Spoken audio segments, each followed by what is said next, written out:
But first from Fox at 3 o'clock in New York City, we heard today from several conservative groups who claim they were targets of IRS overreach.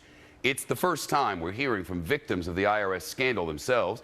Some of those organizations had Tea Party in their names. Other groups included San Fernando Valley Patriots and Coalition for Life in Iowa. And they claim the IRS singled them out for extra scrutiny after they filed for tax-exempt status. Testifying before a House committee today, some of the witnesses said their applications got stuck in government red tape for many months, in some cases years, costing them time and lots of money. In the interim, I lost a $30,000 launch grant from a reputable nonprofit whose executive director advised me that he had never seen such treatment of a 501c3 applicant in his 25 years of making grants. I also lost and continue to lose multiple thousands of my own money. I'm not begging my lords for mercy.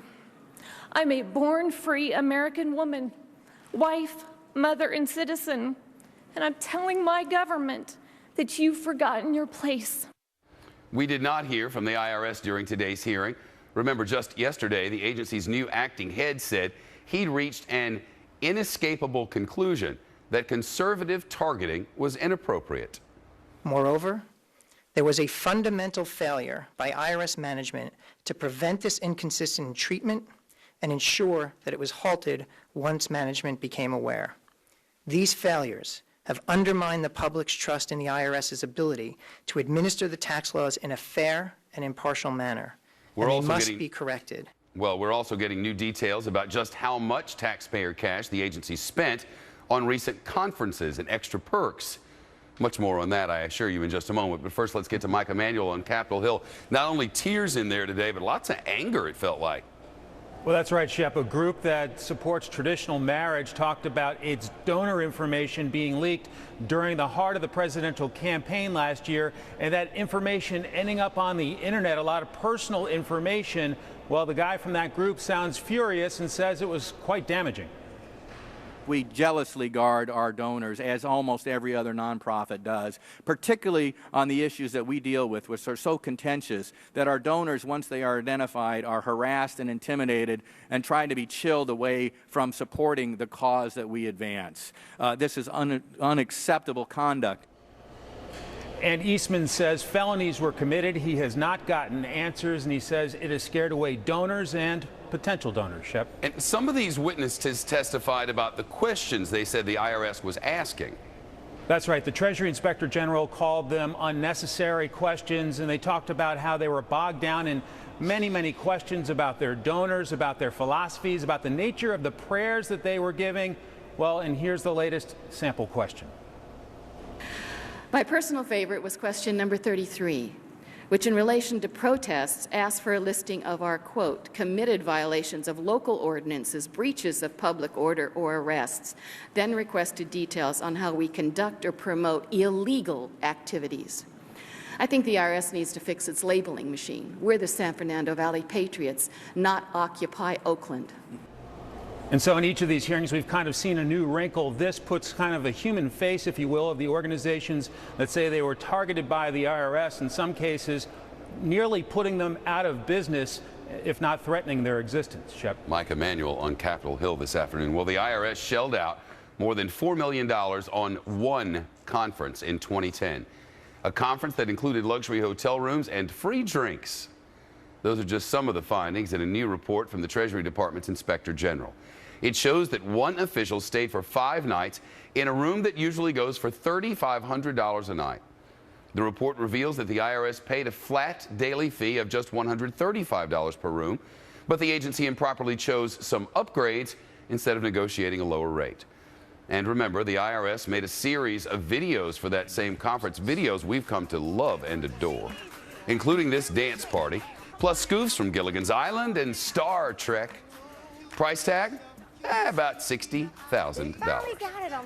With us now is John Bussey. He's the assistant managing editor of the Wall Street Journal newspaper, which our parent company happens to own. Yeah. It's a fun day, I guess, for somebody, but not anybody from the IRS. Right. Well, for any bureaucracy, right? Any agency, the videotapes and the costs and the story of the conference is just, horrifying for them. Mind you, the Obama administration had been cracking down on these kinds of expenditures before the scandal came out, after the expenditures were discovered in, these conference spending by the GSA. So there was sort of already some movement against it, but this is just icing on the cake, right? This is, for people who are sort of anxious about the performance of the IRS, this is kind of horrifying. The San Fernando Valley Patriots, for one, gave up their attempt to get tax-exempt status.